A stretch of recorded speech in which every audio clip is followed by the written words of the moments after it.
doesn't fuck up and my clock doesn't mess up because it's bullshit internet. All right. All right, here we go. Coast to Coast Combat Hour. Ed Carbajal, as always, here with Matthew Hawkins, brought to you by AllAccessMMA.com.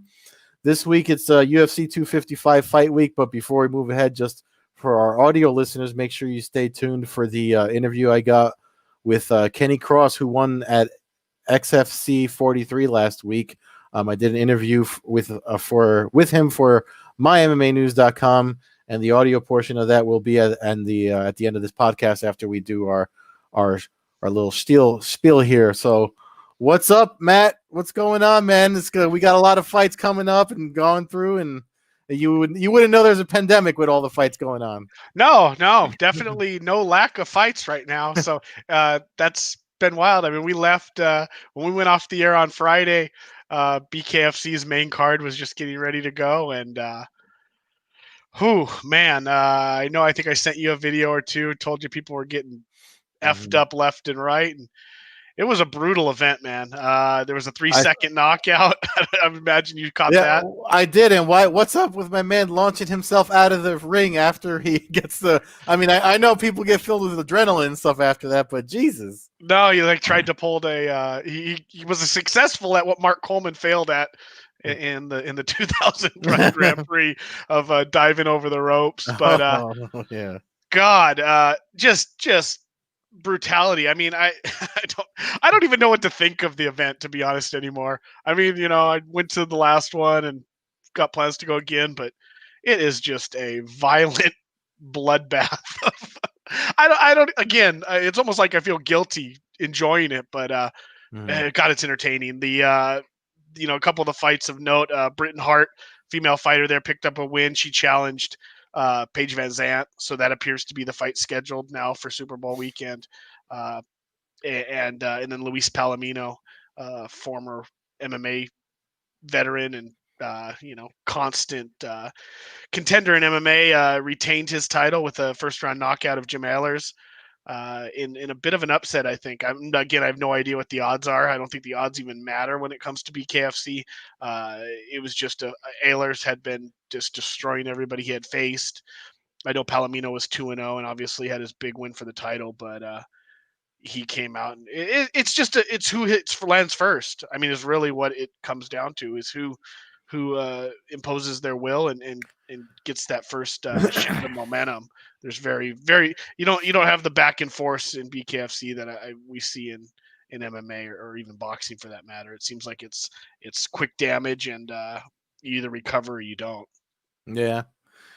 I mean, again, I didn't watch it. I was playing Dead by Daylight with my vet buddy, so I didn't watch it, but I checked the highlights afterwards. But and then I know Saturday we had the UFC event with Felder and RDA. I mean, not for nothing, I think Felder deserves some credit to go 5 rounds on 4 days, on less than that many days' notice. Pretty amazing. He did his thing. Paul Felder did his thing. I mean, I obviously got the pick wrong. My streak ends. It didn't take long for me to realize, though, the words you said when you started talking about, this being RDA and him having a full camp. And, as soon as the fight kind of got about a round and a half in, those words were kind of popping into my head. And I was thinking, you know what, Ed was right. This is, we lose track of how good some of these guys are because they're fighting such high level competition. But Dos Anjos showed up to fight and really put on a clinic for the better part of 5 rounds. I mean, Felder had his moments, but RDA really established himself again as a threat in the 155-pound division, especially with Khabib out of the mix now. I feel like it's going to become kind of like the light heavyweight division is right now, and we're going to start to see maybe a revolving door of belts, which I enjoy. I mean, it's cool to have the legend that keeps the belt for a long time, but since we had that for so long in some of these divisions, it's kind of nice to see some fresh blood wearing the gold, maybe a couple times a year. Yeah, no, we were kind of talking about that last week too, with with John Jones kind of out of the way. And the thing is, with this division in particular, one of the things that RDA said, he mentioned it a few times in all the post fight interviews he did from the cage to backstage with the media, was that he wants to do. We never got it because of because he pulled out when he had that it was like a foot injury or something he got that he had to pull out when he and Connor were supposed to go. So he was like, I mean, completely like realistic now, especially with all the fights getting lost due to the logistics involved booking events during a pandemic. But he was like, if something doesn't happen, if Poirier and Connor can't happen, then let's me and Connor do it, because we didn't get to do it back when it was like this big hyped event. And I think the same hype. I mean, never mind that it's just Connor again, but the same hype would follow everything that folks were looking for back then. We'd definitely be all in for. So I'm all for that fight if they happen to find themselves in a position to have to do it. Yeah, I mean, that's either going to be something that it seems like it makes sense down the line. I mean, obviously, if Connor fights Poirier and wins, then that's something that's probably not going to happen in the immediate future. Mm-hmm. If Connor were to lose, I think that fight would make all the sense in the world when you start looking at the rankings and recent records of some of the guys. But Mm-hmm. he's just good. You forget again. I feel like it's been like 4 years since we've seen like the RDA that was the champion, and again, it's the competition he fights, and he might not be the best in the world, you might be the 5th best in the world, but if you fight the top 4, all of a sudden you're on a 4-fight losing streak, and then you get like people like me, I guess, who forget how good you are. But it's just the honest take, and I was just super impressed. One of the judges obviously wasn't as impressed Oh God, as you and I. You might remember the guy's name. I think you just mentioned it before. Chris Lee. Yeah, Chris Lee. So, somehow had it 3 rounds to 2 for Felder when the other 2 judges had it 5 rounds to none. I don't know. I mean, you might have been able to reason finding a round, maybe 2, if you really, really dug deep and tried to. I mean, I know Felder outstruck him in some of the rounds, but it was clearly what wasn't Felder's night to win on the card. So I think I saw something about that Chris Lee where he's been involved in like 10 split decisions this year. It's funny you're saying that. I didn't even think I didn't know if we were going to talk this much about it, but I know we said we were going to talk about it, but I don't know if we're going to get into depth. But you mentioning that, I was going to look for the tweet. That was Aaron Baron. I always mess up his name. Sorry, Aaron. Aaron Baronstetter from TSN put that statistic out there that he's got a little bit of a history. And I think it was 7 out of 10. He's been on the wrong side of the split decisions just in 2020. I'd have to see all those fights because there might be a fight or 2 even that I agree with him, but to be on the side of 7 of them is weird, and perhaps something that I mean, how many does it take for somebody to look into it and go, maybe this guy doesn't know what he's watching? And I say guy, I'm assuming it's a man, right? I mean, yeah. Okay. Somebody's talked to him too, or either him or Bob Bennett. Someone spoke to. I think no. Yeah, I'm confusing it with the boxing event because it was interesting in Nevada that night in Las Vegas or combat sports overall. But yeah, I was gonna say somebody spoke with either him, but now that I'm remembering, I think it was a video with Bob Bennett trying to break down. But that was at the boxing event, and I mean we'll probably get into that more if we're trying to get the last round folks on here for next week if we can. But next week's isn't that following Saturday after Thanksgiving, Tyson Jones too? Yeah, the 29th, right? Yeah, so we gotta see if we can get our boxing folks on here. Which just reminds me, I have Burt Kreischer drive up concert ticket for that night, so I'm gonna have to be getting strategic with watching the fight and of course you do the comedy show. No rest for the weary, man. I got to figure out things to do, whether it's sitting in my car watching a comedy show or flying to friggin' bumfuck Kansas. I got to figure something out to do. But again, Felder seems to have gained ground with the fans online, which is unique to him, considering the results of his last couple of fights. But I think fans just appreciate the willingness to basically go balls to the wall, and I know I do. To me, that's kind of the old school MMA feel. It wasn't always win or go home. There was a time where it was Felder would have been the guy that the Japanese fans would have loved. Oh yeah, he would have been their main man, their shoji, or their, he's better than shoji. I'm not trying to compare him to Akira Shoji, but somebody who was basically considered Mr. Pride, because he basically went balls to the wall. Well, Sakuraba type. Yeah, and not for nothing. I know we have to move on to our to what's coming up this week, but not for nothing. One thing that he kind of alluded to that showed, like, sometimes you can burn yourself out, and it helps to step away and take a little break, because of the renewed Paul Felder that we saw. Losing Paul Felder in the mood that he was in, with the energy he had after the fight, after losing the fight, was just something that I honestly, it looks like he can't wait to get, and I think he's calling the fights this weekend too. So tonight. Tonight. So there you go. So you know what I mean? It's one of those things where it's just like, yeah, we're gonna be talking. That's Danny. We just mentioned him. We need to have you back soon next week, Danny, if you're available. Yeah, we need to get caught up on the chaos in boxing right now, especially after that nonsense on Saturday night. So Danny, get back to us. But yeah. So I mean, it's just refreshing to see, and like you said, I mean, he's already on the mic again. I mean, so that's I mean, you always got to respect the hustlers, man. No, exactly, and and a great guy. Just everything that this sport is about, and I'm glad to see that he's not come to his senses, but gotten mentally right again to want to continue to fight. If that's what he chooses to do, and he chooses to do that, and as a fan, I can't hate on that. So obviously, congratulations to Dos Anjos. Huge win, moves him back up. Paul Felder, the rock of that division that will be there and fight anybody. Quick note, some big wins. Murata picked up her big win over Randa Marcos. Ashley Yoder picked up a must-win fight for her. Sean Strickland's on a 2-fight winning streak now. 2 impressive wins in a matter of 14 days. Which is puts him, I think, second all time on the quickest turnaround for 2 wins, tied with Chris Lieben. And then Chaos Williams picks up a devastating knockout in the co-main event. But entertaining event overall.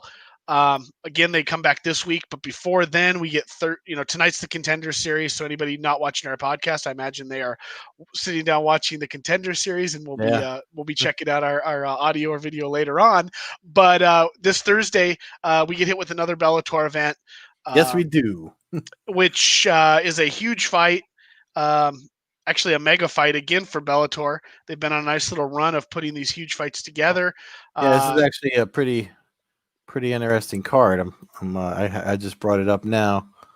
It seems like we're in for the 3-fight main card. We've discussed this in the past. I think a 2-hour window is what they get when you have a 5-round fight. Of those 3 fights, I think you're only going to get 3. If we get 3 3-round fights.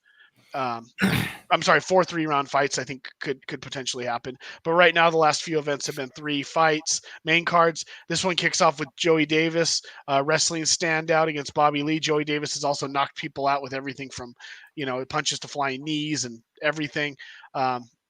He's basically one of their young up-and-coming poster boys who they plan on building. I think probably about 2022 will be his year, but right now he's 7-0. Don't know a lot about Bobby Lee, but I imagine Joey Davis will do his thing and continue to work his way up the very deep welterweight. I mean, we're using Bellator.com's event page to look at these stats, and I mean, I don't know the types of losses Bobby Lee has suffered, but I think it's probably one of those matchups where Joey Davis's win streak and an undefeated record matches him up well against somebody with a little bit more experience like Lee. So I actually think that's 2 decision losses and 2 guillotine losses. Yeah, in his career, he's on a 2-fight win streak right now. Yeah, so like I said, I think that's a matchup that Rich Chow, shout out to Rich Chow, who's the matchmaker over at Bellator. I think he's not doing a pretty good job over there. Yeah, there's eventually fans are going to start clamoring for these guys, but I think that since they brought in all these guys, they brought in the Picos, the Davises, the Fortunes, they brought all these guys in at 0-0 records, and they've basically been their own regional show, building these guys up in house. So I think that's what you see, and a 12-4 record for Bobby Lee is obviously nothing to to laugh at. So you get a guy who's won in the cage 12 fights, fighting an up and coming guy. Yeah. It's probably a showcase fight for Davis, especially that he's on the main card. I don't recall, this might be his first main card event that he's been on. I know I've seen him in person 3 or 4 times on the early prelims, but nice to see him making that jump. And obviously, with his credentials as an amateur wrestler, he's someone that they got their eye on. Co-main event: Benson Henderson, Jason Jackson. Pretty much 2 all-action fighters. I don't see this being a boring fight. Jason Jackson's on a 2-fight winning streak over Kunimoto and Jordan Main. Should be probably on a multiple fight win streak, because I thought he won the Ed Ruth fight. 3 fights ago, he lost a tough decision to Ed Ruth. And then there's the always game Benson Henderson, who's on lost to Michael Chandler, who obviously is making waves now in the UFC.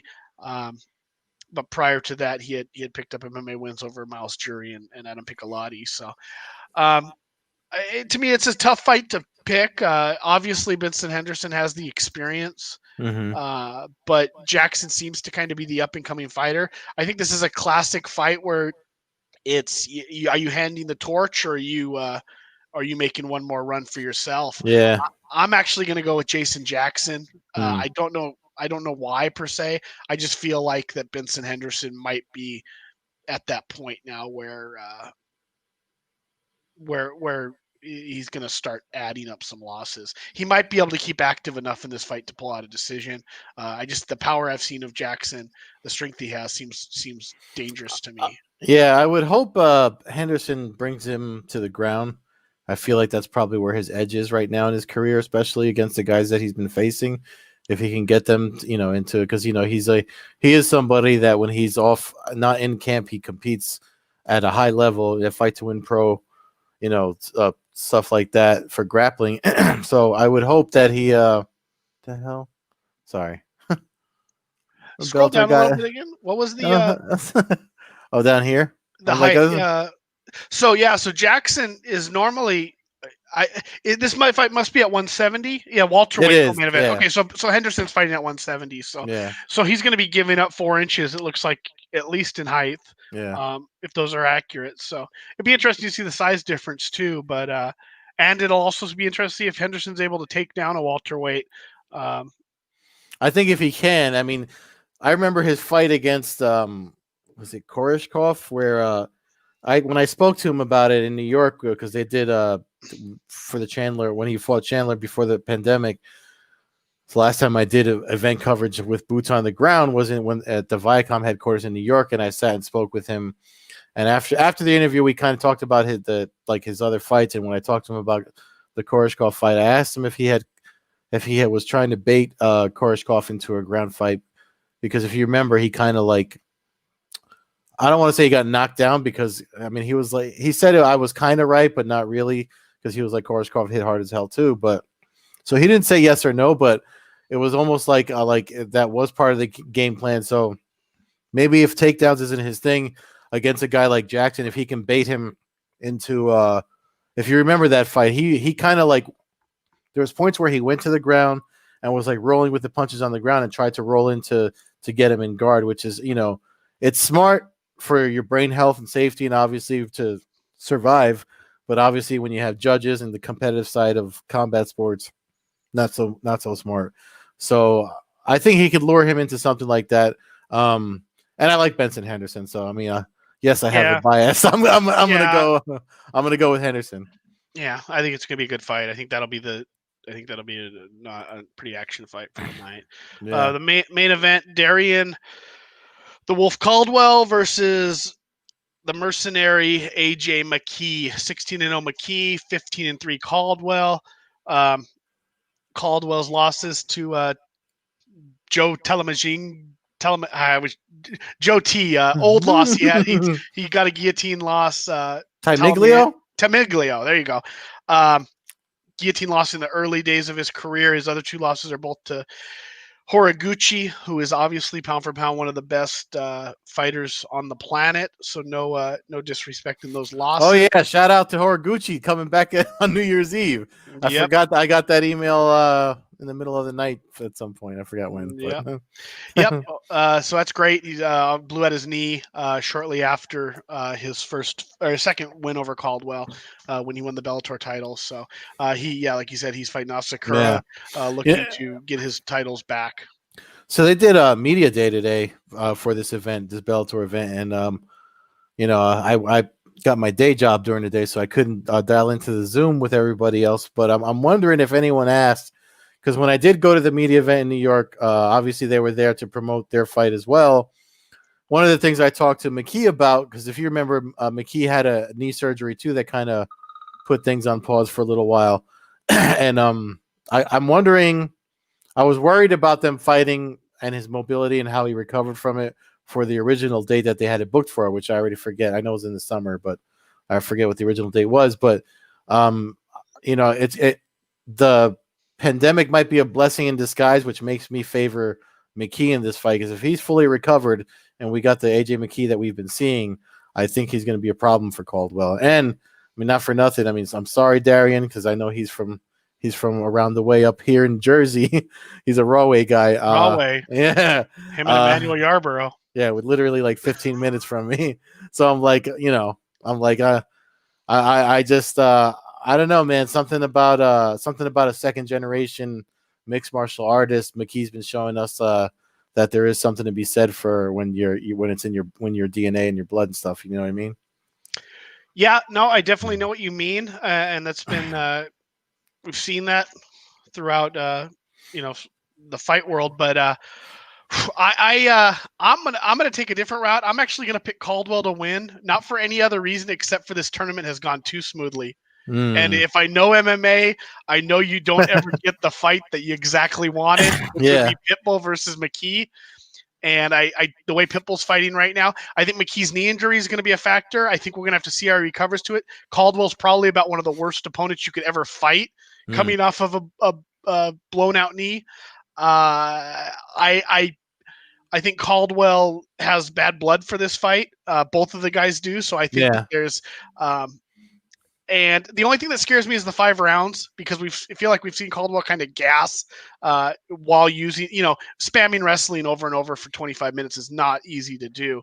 But I just have a feeling he gets on top in 3 of those 5 rounds and is able to maintain position. And I don't know if it's going to be something the fans are going to love to see, because McKee is obviously the more exciting, usually the more exciting fighter, and I think McKee's going to end up becoming an all-time great in this sport. I just have a feeling. I said last week how smooth this tournament's been going, and I just feel like the one fight that we really wanted to see at the start of this, McKee and Pitbull, might be off. Yeah. I mean, and that was all. That was all the. If you can go to Bellator's YouTube channel, they have the entire press event from the press conference back in March that they did in New York City, and I mean that we nearly got that fight right then and there. Mm-hmm. So it's definitely something they could sell, and I mean I like, not for nothing. I alluded to this when I did my Sunday submission for MMAnews.com. No matter when we get to the final of this thing, right now where it's at, no matter who the last 2 guys are, it's going to be an awesome fight. Oh yeah, so. No, our semifinals right now are awesome, and that's what I'm saying. Yeah. Everything is gone. Basically to plan. Yeah. And I can't remember many times where that's happened. So I kind of hope I'm wrong, because I really want to see McKee and Pitbull, but I just have a feeling something about Caldwell. I feel like you have a lot of people who are down on him a little bit because of the Horiguchi losses, and I'm going to learn from my mistake with RDA, and I'm not going to hold those completely against Caldwell. I'm interested to see, because this is kind of a stylistic clash. I mean, when Caldwell, you basically are getting as pure of a wrestler as we get in MMA now. I mean, he's an MMA fighter who's like 90% wrestling. Had a nice submission in his last fight in the quarterfinal. I know McKee's knee went out, so he had a little bit of issue. I feel like there was a turning point with Campos where you felt like Campos was really gaining in that fight before he got caught in that submission. So I think it's going to be a hell of a fight. It's like, 3 weeks in a row, I feel like now for Bellator, where we're basically getting, they're just turning just them the best turning of them out. what they got, and even the prelims for this card are pretty loaded. JJ Wilson's undefeated prospect, 6-0. Kevin Ferguson Jr. is on the prelims. Jeremy Kennedy 15-2 is on the prelims. So it's a nice card. Again, I'll complain about the Thursday night 7 o'clock Eastern main card start time. Prelims at 1 p.m. On the West Coast is a disrespect to us MMA fans. So I will, again, for about every fifth Bellator event now, have to text everybody I know and tell them not to give me any results till about 9 p.m. that night, as I will be catching up. Stay off of Twitter after work. Yeah, I know. Yeah. It sucks though. That's part of the fun about watching fights. I hear you, man. But hey, I mean, people wanted, that's the thing with CBS Sports, and I think it's the time of year too, because they got to make time for all their other ball bag sports. So yeah, I mean, I'll adjust to it. If it's a matter of this or a tape delay where I don't have no option to watch it till late, or it's just not existing, then obviously I'm gonna figure it out and make it work. But that's Thursday. Main card, 3-fight main card, 7 p.m. Eastern time on CBS Sports Network. Friday, there's an Invicta event. Then Saturday, we get into the big UFC pay-per-view.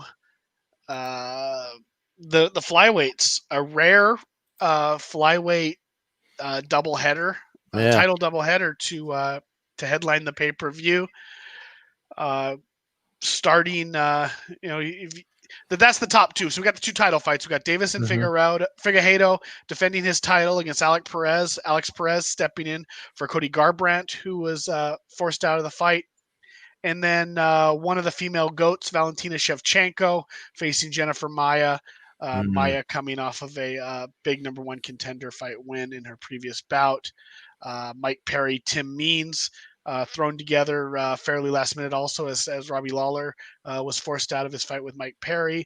Caitlin Chukagian doing a quick turnaround against Cynthia Calvillo, who's been fighting injuries during the pandemic. Was it injury or COVID? I thought she had COVID. You know what these days.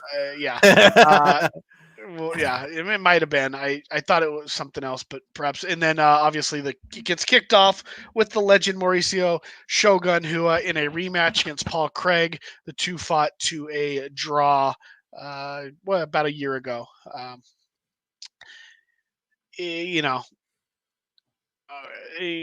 There's no way I'm picking against Shogun. So we don't have much to go. I do think Paul Craig is going to be. It's a tough fight. I wouldn't bet money on Shogun, but I can't get caught on tape picking against him, so I just won't. Hey. I mean, like you said, it is Shogun. It's a guy. When we're at the point now. I mean, I guess because I'm older too. When you start calling fighters legends and stuff, it's respectful, but it's almost kind of like, hey, easy there. I'm still, you know what I mean? It's like you're kind of overshadowing that it might be time to hang it up too. Well, in a sense, but Shogun's been a legend for 10 years. Yeah. I mean, we could argue he could have hung him up at any time in the last decade and he still would have been a legend. I mean, he's making good money now and he's putting on entertaining fights. It's just, we know how this ends. You know, we know what it looks like when one of your favorite fighters or your fighters fight too long. And I hope this isn't, I'd love to see him get a win and go off into the sunset, but we know how these things go. So, and you said they fought to a draw last time. Yeah, unless I'm having a brain fart. That's what I remember. Let me pull it up. Split draw, 11-16, 2019. So yeah, so basically exactly almost a year ago.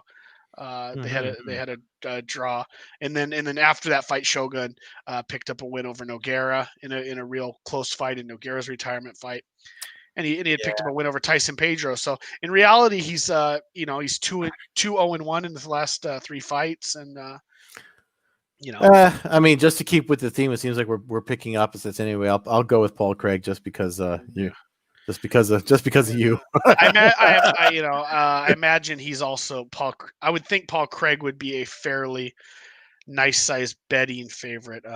Let me see what I got here. Slight favorite, minus 170. So not so pretty even fight, I guess. Coming off of a draw, that makes sense. But I feel like Craig was gaining some of the momentum as that last fight ended. Chukagian versus Calvillo. Chukagian coming off of a loss to Jessica Andrade 10-17, so a month ago.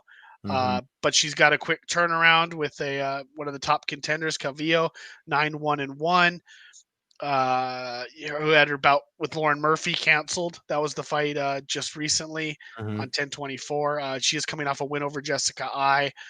So this kind of gets back to the point. I mean, Chukagian's probably, considering how her title fight went, I imagine she's probably 3 fights away from a title shot, whereas Calvillo might actually earn a title shot with a win here, or at least a number 1 contender fight if perhaps they end up giving it to Lauren Murphy. Although obviously, as we get to the co-main event of the night, when we get to the co-main event, Jennifer Maia obviously has a say in what happens with Shevchenko, because if she were to pull off the upset, I imagine Valentina would likely get an immediate rematch based off of her reputation right now. Well, I mean, and I'll pick Calvillo in this fight. I'll pick Calvillo by decision. And able to inflict more damage. Chukagian always is good at controlling her opponents, but she generally doesn't inflict that much damage. I think Calvillo will be a little bit too much of a bulldog for her in this fight. Yeah, I actually, it's weird. I mean, I feel like this is a striker versus grappler, and I hate to go against my Northeastern mixed martial artist, but I'm gonna actually side with you on that one. And I actually think, just because I know she's got a couple of back-to-back RNC submission wins, I wouldn't be surprised if Calvillo can pull off a submission. I know Chukagian does train with Henzos and all them, and out here with the Long Island, Ray Longo and all those guys, or Almeida, that whole Northeastern connection that they have, Mark Henry and all them. But I just feel like Calvillo, I don't know, something just something tells me that Calvillo might have the upper hand when it comes to grappling. If Chukagian plays it smart though, and uses her range and her striking, because that's where she has the edge, she could pull off like a decision. I don't see her getting a finish, but maybe a decision. A lot of like a takedown defense, and making.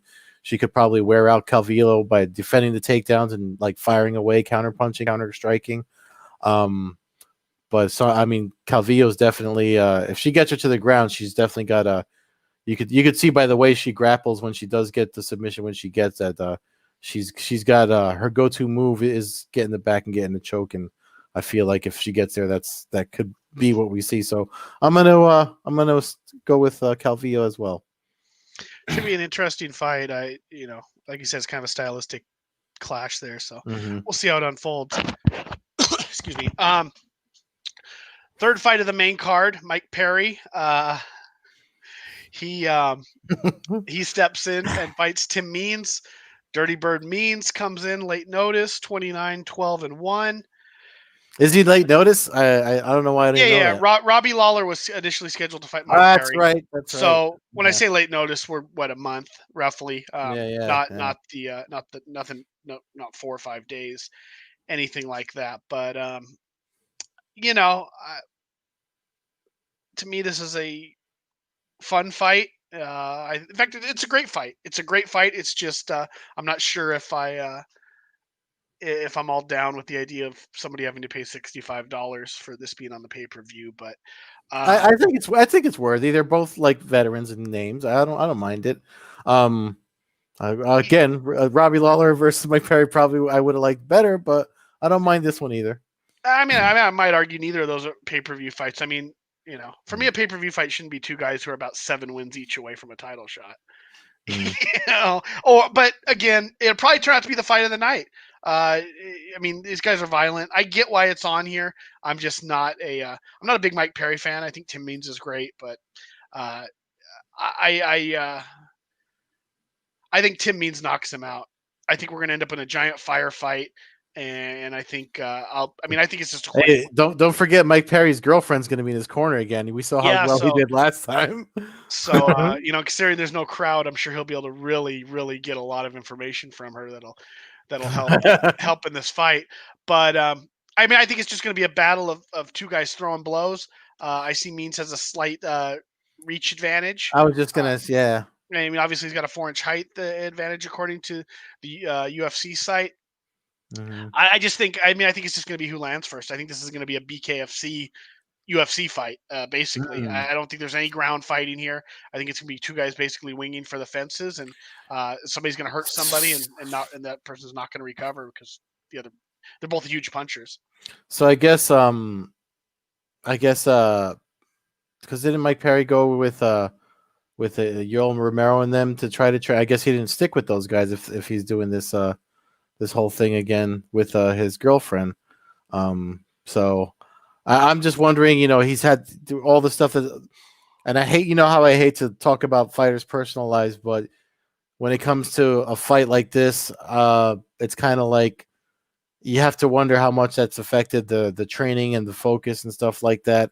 Again, I mean, he didn't have the most recent problems in the last fight against Mickey Gall, who was pretty good, but I don't know, man. The only thing that has me thinking Perry could still pull off a win outside of him having just the power and stuff that he has is I don't know what Tim Means was doing before he got tapped to do this. I know you said it's like a month or whatever, but it's still, I don't know how long Mike Perry had versus to what he had for preparation. But then that kind of changes when you look at who was coaching and how, what I mean, because you can only teach yourself so much for so long. So CD Baca, what's he saying about Latoya? The best corner man you guys Best need to corner respect. woman in the game. Well, she's Yeah. 1-0. She's 1-0. She's undefeated as a corner Yeah. woman. So we'll see. So we'll see. But I mean, who did you? I might have to I go with. I picked Means. I think, like I said, but I said it's coin flip. If somebody's gonna hit Yeah, somebody hard and person's not gonna get up, I think that's what we're in for. I picked against Perry last time. I believe I picked Mickey Gall and he won. But I still feel like I have to pick Tim Means. Yeah, Yeah. that brings us then to our title fights. The first, the female flyweight, Valentina Shevchenko versus Jennifer Maia. Um, Come on, yeah. I covered. I actually one of the first events I ever covered for an MMA site was Jennifer Maia winning the world title in Invicta, Mm-hmm. but when she beat Jennifer Porto at I don't remember. I think it was, let's see here, Invicta 16. Actually, Vanessa Porto. I'm sorry, Yeah, not I was gonna say. Jennifer. But I don't see stylistically how she can win this fight. I mean, I know she's got pretty good stand up. I just feel like I feel like having good stand up is not how you're going to beat Valentina Shevchenko. I think you need to basically be a female Habib at 125 pounds and be able Yeah. just to maul her. And I don't. That certainly doesn't exist Right right now. now. Maybe Yeah. Tatiana Suarez if she ever reappears and fights at 125. But No, yeah. I mean, I don't have to say a lot for this pick because I just think Valentina right now she's got that division unlocked. I'm picking her just yeah, because. I mean, barring a fluke injury or something like that, I don't see any way she loses this fight. I think she'll have several opportunities to Mm. finish the fight. Yeah, Uh, no disrespect to Jennifer. I'm not trying to knock no, her, no, but no. I mean, you know what I mean. I we could, just a lot of people argue Valentina Shevchenko is the number one pound for pound female fighter in the world. A lot of yeah. people thought she beat Amanda Nunes not only once but twice, even though she was not given the decision in those fights. It just. I mean, we've seen it right now. I just don't think this division is loaded enough with Shevchenko. To me is just like level 10 and everybody else is like level 6.5, and that's no disrespect, but Yeah, I yeah. feel like this is one of those situations where if Shevchenko leaves or retired or whatever the situation, it would be like we're having right now in the lightweight and the light heavyweight division in men's, where it's just kind of going to be a free for all. Meh. Right now, you have a king of the division, and I don't. I'm going to say she wins by decision, just because I think that Maya is durable, and I think that she will be enough of a threat, not to get sloppy with. But I think Hmm. Shevchenko will have opportunities to win the fight. I think Shevchenko may be criticized I after wonder the what the fight. odds are on this. Did you check? I can pull that up right Yeah. now. I'm guessing if I was get plus minus 600 is what I would guess. No, minus 1300. Uh, so a mega favorite. That's level of. I mean, Might that's have to put a couple of onesies on Maya just for get some Maya's plus get 850. the yeah get some $10 bet on Jennifer Maya pays $85 with the line that's on Tapology, yeah. So as opposed to Shevchenko, where what $10 bet would win you what, like 13 cents.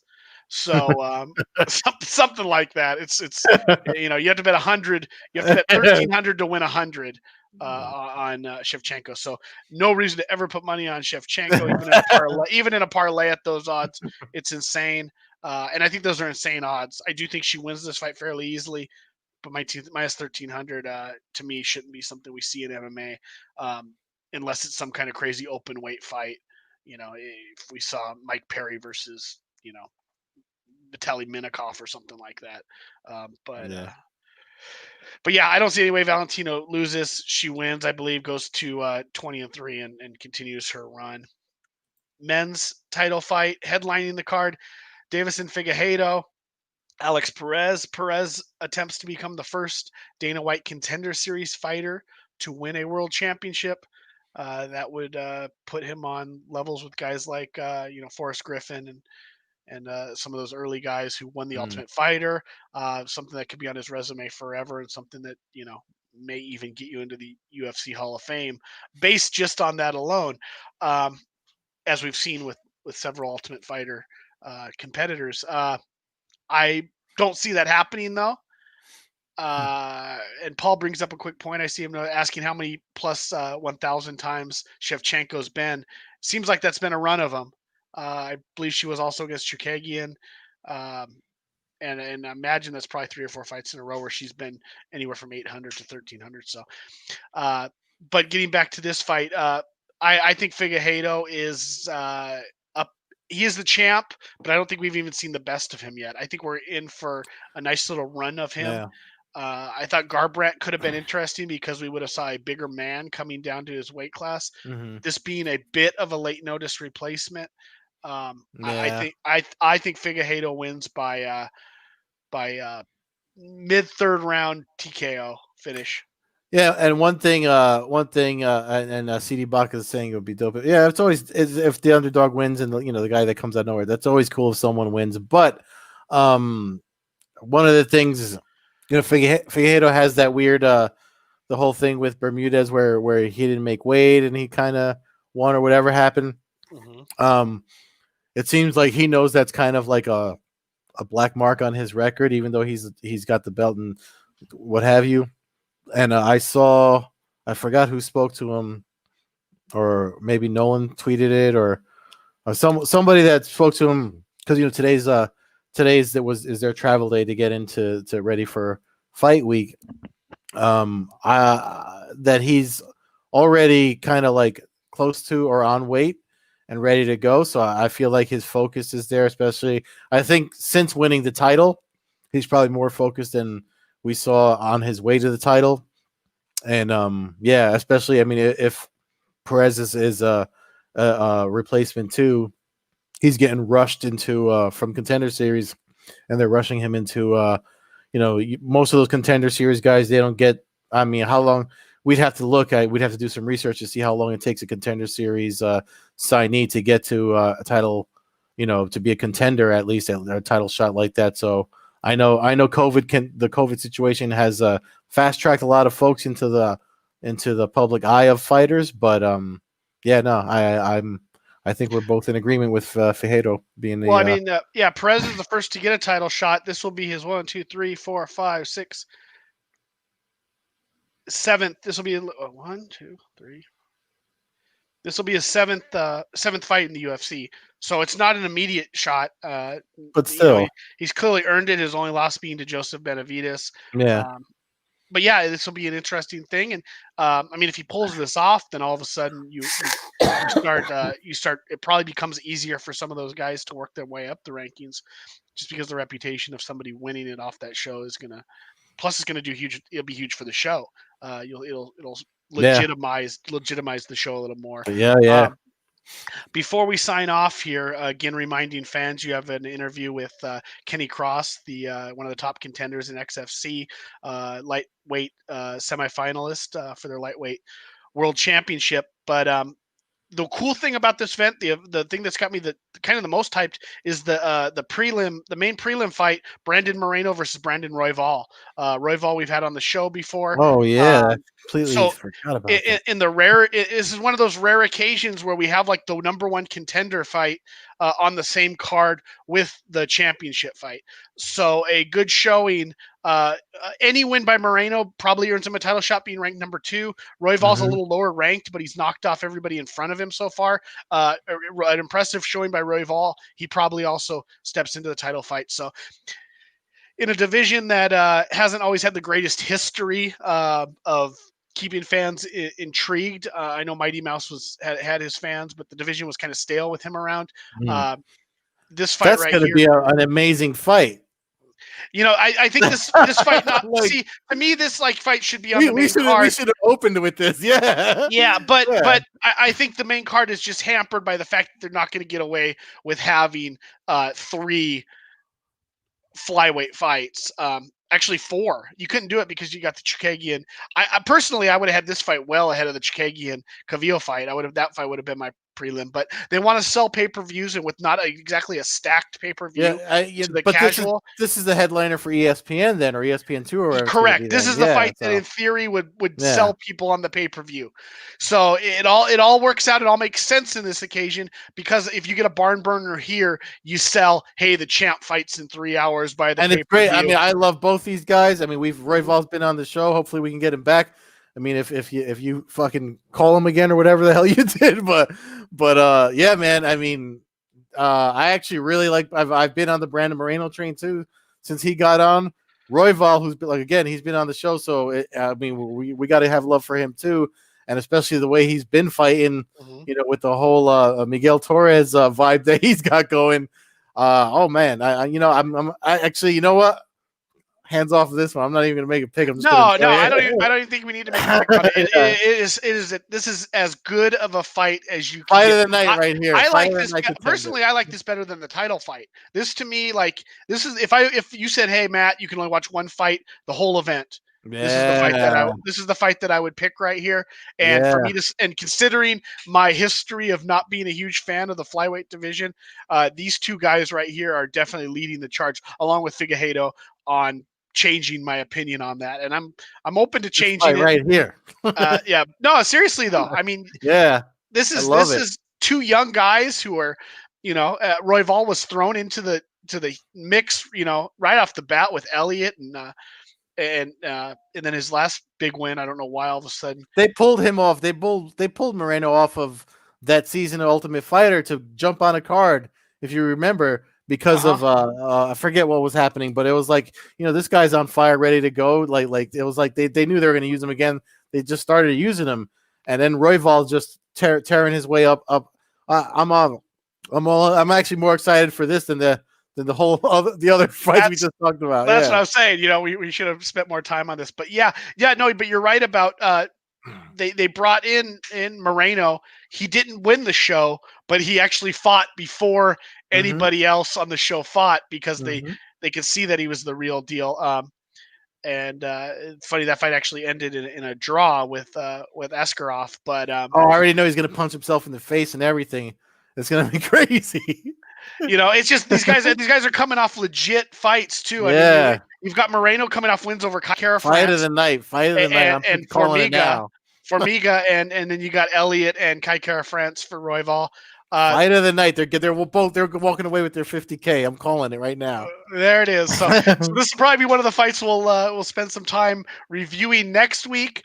Until then, remember to keep in tune on the audio version for Ed's interview with Kenny Cross. And that's coming up. It runs about 15 minutes. Until then, fans can follow us at Combat Hour on Twitter, Coast to Coast Combat Hour on Instagram. Follow me, Matthew Hawkins, at MMA Hawk 21 on Twitter and Instagram. Follow Ed at Carbazol on Twitter, Carbeerzol on Instagram, and Old Head Carb on Twitch.